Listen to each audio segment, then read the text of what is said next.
Sam Jones, and trying to get into the ups and downs of being a mystery diner. Some people think it's a fun job. Well, I started off trying to make it a fun job and to get as a way to get free food. And along the way, it's you have some frustrating days and you have some nice days, some great days. Now, I started out at a restaurant as basically as a way to get free food, and then got accused of stealing. You know, at the end of the shift, we usually get free food and to take home. And then one night the manager comes in and he tells me that I've stolen the food and I he can't tolerate stealing. So I tell him I don't know what he's talking about, and next thing you know, he tells me the new policy is employees have to pay half price for the food that is basically leftovers. So I won't have no part of it. I was not taking food home no more. I just had to find a new way to get free food, and so I've been I started dumpster dive as the best thing I could think of. So I dumpster dive for receipts and fill out the receipts, and my family doesn't know about this. My relatives don't know about this. My friends don't know about this. But they call me cheap. My co-workers, cheapskates, frugal. My friends call me tight. But it's a way to get free food. So that's why I do it. And it works for me.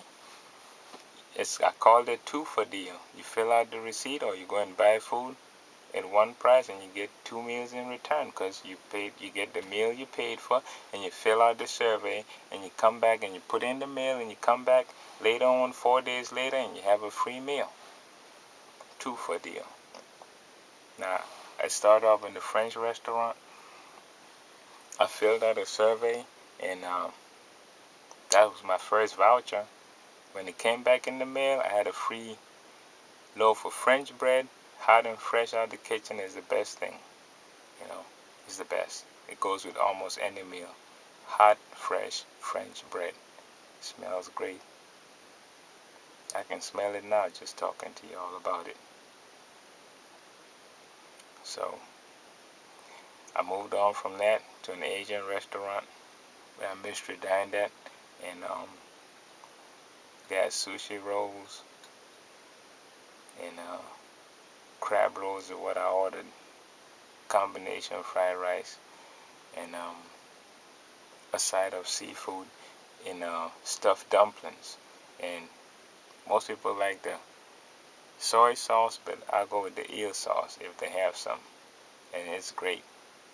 And this place had white marble floors. The chef was great.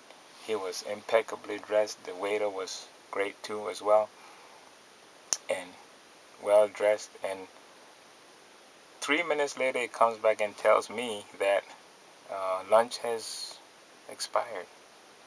Lunch was over 3 minutes ago. So I say, that's unfortunate. Can I get my dishes as separate? And he said, no, that they basically shut down lunch in the kitchen. So I was upset. So I tell him, that's fine then. I didn't take off too many marks for that. But, it was both our fault. It's not his fault. The kitchen is closed down. It's inflexible. It's basically what it is. Inflexible business. So I just sip on my tea and I leave. He tries to offer me a salad and seaweed sushi. I didn't want any of that. That was not me. That's not what I ordered. That's not what I came there for. So, I didn't take off any for that, but,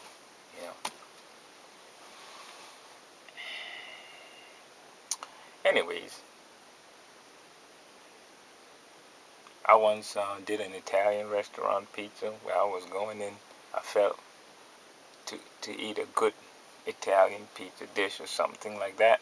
And now before I go in, I see a roach beating me into the door, if you can believe that.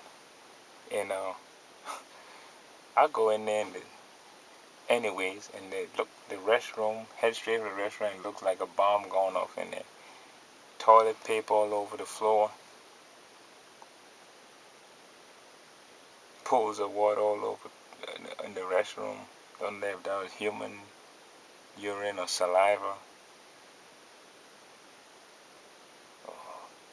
I wash my hands and use a napkin, turn off the faucet. Go back and sit in the dining area. Out the corner of my eye, I see a roach in the hallway between the restroom and the kitchen, and he's trying to get into the kitchen or trying to leave the kitchen in between some stools over there. And that just make me fill out my survey with all kind of remarks, and not good, which is what you hate to do. But because they're medium to small businesses struggling to stay afloat, and they're struggling to stay alive in the business world. And I come in and you grade them down and you add to their struggles, which is not good. But someone has to do it. I'm just trying to get a free meal. Anyway, to me it's simple. I mean, you have a clean waiter. Please have some clean cutlery. I like to have spotless knives. I hope this one ain't got no spots on it. Spoons. Check the spoons. On the right hand side, that is plate. Check the plates. See if they got any spots on them. Sometimes I have to wash them. And that. Your wine glass. Check the forks, make sure they're spotless. Take lint, no hair caught on the thing. It's made in China. Can't even find cutlery made in the U.S. no more. Can't even find cutlery made in the U.S. Boy, I tell you, that's the kind of thing that gets you upset, man. Wine glass should be spotless.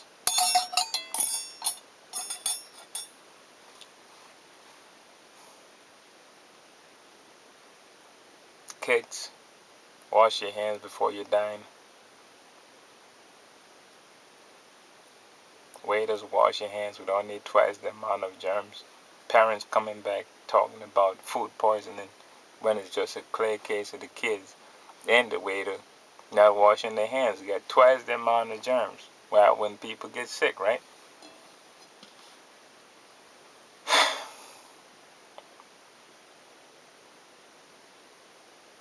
Yeah. But feel free to enjoy the meal. Make sure your waiter is clean. Make sure they greet you at the door. Please greet the customers. We want the seats sold out. We want medium to small businesses to expand. We don't want to see empty seats in the restaurant. We want to make sure the customers are satisfied, clean the dishes, give them a clean, healthy atmosphere to live in, and that's my job. And businesses expand and do well. Thanks for listening. Bye.